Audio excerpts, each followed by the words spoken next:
আইওয়া gen Sadiq কুল্লু মিয়া মিয়া বরাবর বরাবর সকল বরাবর আনা শো বিদ্যে। ইসলামের সূচনাকালে মক্কার কাফের মোশেকদের হাতে যেসব নও-মুসলিম ও কৃতদাস হিসেবে বন্দী অবস্থায় অকথ্য নির্যাতন ভোগ করেছিলেন তাদের একজন বেলাল রাদিয়াল্লাহু আনহু। মহানবী হযরত মুহাম্মদ সাল্লাল্লাহু আলাইহি সাল্লামের যে কয়জন প্রিয় সাহাবী ছিলেন তার মধ্যে হযরত বেলাল রাদিয়াল্লাহু আনহু অন্যতম। ইসলামের ইতিহাসে হযরত বেলাল রাদিয়াল্লাহু আনহু একটি অনন্য নাম। তিনি বেলাল হাফসি নামেও পরিচিত।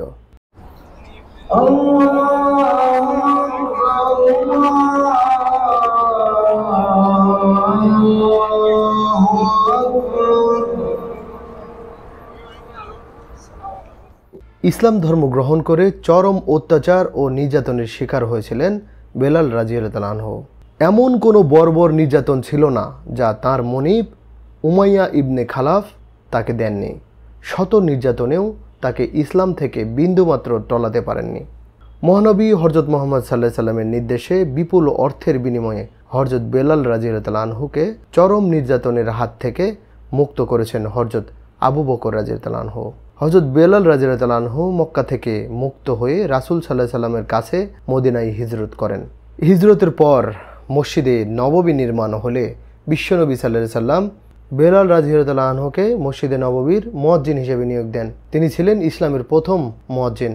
আজান প্রথা চালু হওয়ার পর থেকে নিয়মিত হযরত বেলাল রাদিয়াল্লাহু আনহু এর সুলীল কণ্ঠে প্রচারিত হতো মসজিদে নববীর সুমধুর আজান।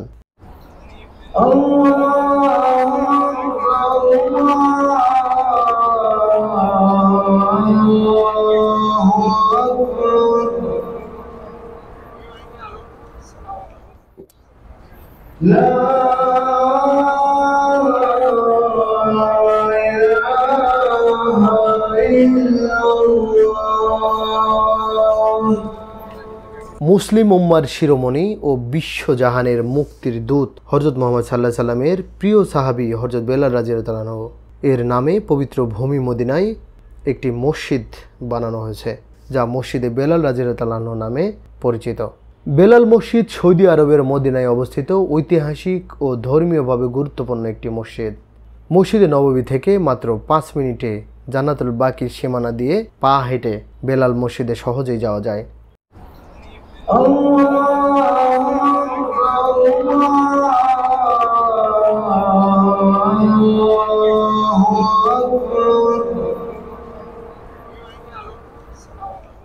তিনতলা বিশিষ্ট বেলাল মসজিদের নিচতলা পুরোটাই মার্কেট। এখানে ছোট শিশুদের নানান রকম খেলনা পাওয়া যায়।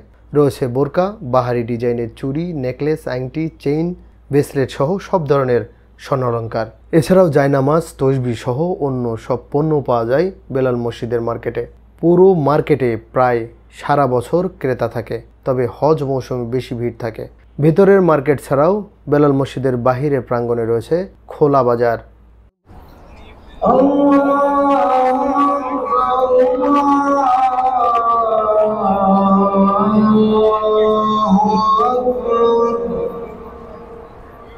রাসূল পাক সাল্লাল্লাহু আলাইহি সাল্লামের রওজা মুবারকের অদূরে হওয়ায় মার্কেটটি বেশ জমজমাট ও মুখরিত।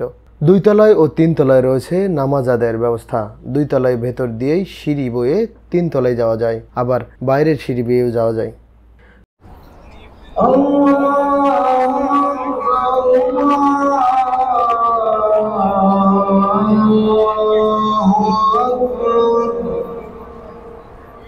বেলাল মসজিদে নারী পুরুষের প্রবেশ পথ আলাদা আলাদা।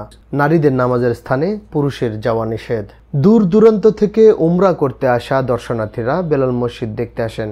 এর মধ্যে কেউ সুন্নত, কেউ নফল, যে যার মতো করে সময় অনুযায়ী নামাজ আদায় করে নেন। মসজিদের উপরের অংশে সুনিপুণ কারুকাজ করা, যা দেখলে চোখ আটকে যায়।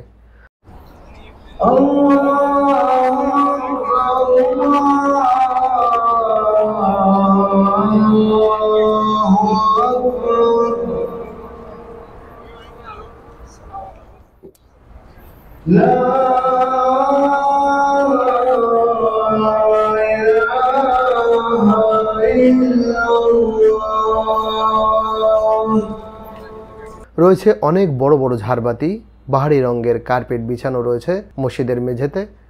মসজিদের পরিবেশ পরিষ্কার ও পরিচ্ছন্ন। অনেকে ইবাদত শেষে এই মসজিদের ভিতরেই ঘুমিয়ে পড়েন। এখানে কেউ কোনো ধরনের বাধা দেবে না।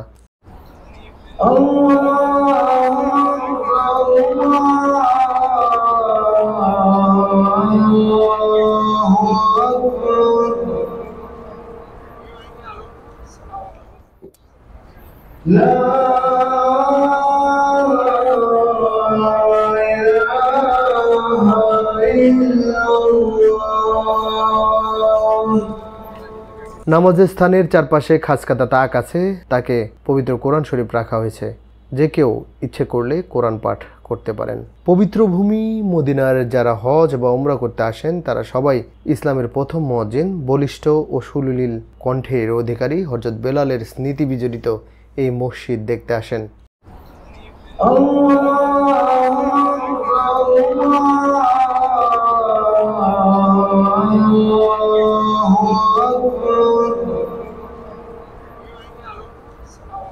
মসজিদের সামনের প্রাঙ্গণে রয়েছে অসংখ্য কবুতরের ঝাঁক।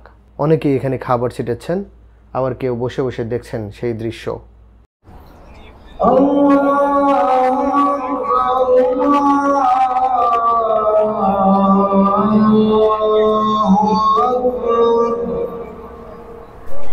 আসসালামু আলাইকুম।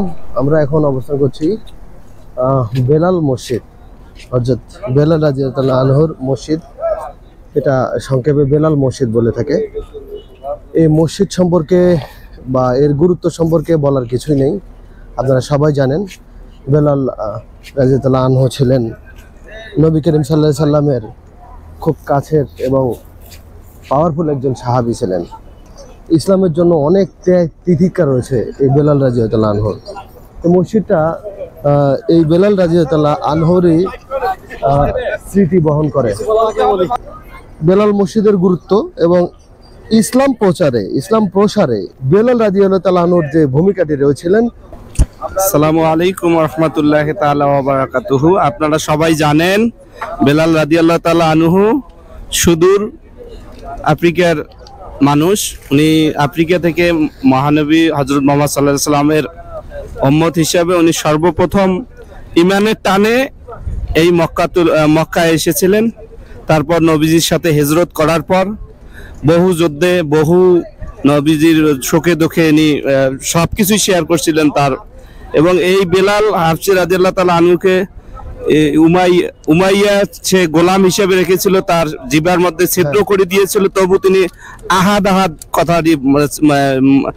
আহাদ ছাড়া আর কিছুই বলেন না। তিনি বলে যে আমি যদি 7 বার মৃত্যুবরণ করি তবু আমার আল্লাহ এক, হযরত মুহাম্মদ সাল্লাল্লাহু আলাইহি ওয়াসাল্লাম আমার রাসূল।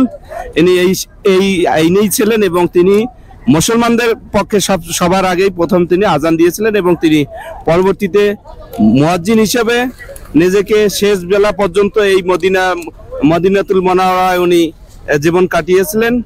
এবং ওই বেলাল রাদিয়াল্লাহু তাআলা আনহুরই মসজিদ, আল্লাহ তাআলা আমাদেরকে এই মসজিদ দেখার তৌফিক দান করেছেন। এখানে মসজিদ দেখলে আল্লাহু আকবার, এই মসজিদে নামাজ পড়লেও অনেক সওয়াব পাওয়া যায়, ফায়দা আছে মুসলমানদের। আল্লাহ কবুল করার মালিক বেলাল মসজিদ। এখানে অসংখ্য লোক এই মসজিদটি দেখতে আসে। এটা ঐতিহাসিক মসজিদ বেলাল মসজিদ।